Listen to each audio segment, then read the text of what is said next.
Hello friend, स्वागत है आपका मेरे यूट्यूब चैनल क्रिएटिव माइंड 1899 में। तो मैंने ये इतने सारे बैग जो बनाए हैं ना, वो मैं आज आपके साथ शेयर कर रही हूँ।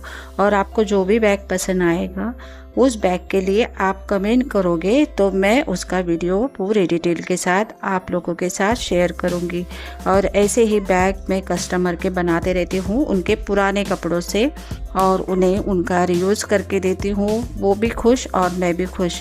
तो चलिए देखते हैं कि कितनी सारी मैंने बैग बनाई है, और जो भी बैग आपको पसंद आएगी कमेंट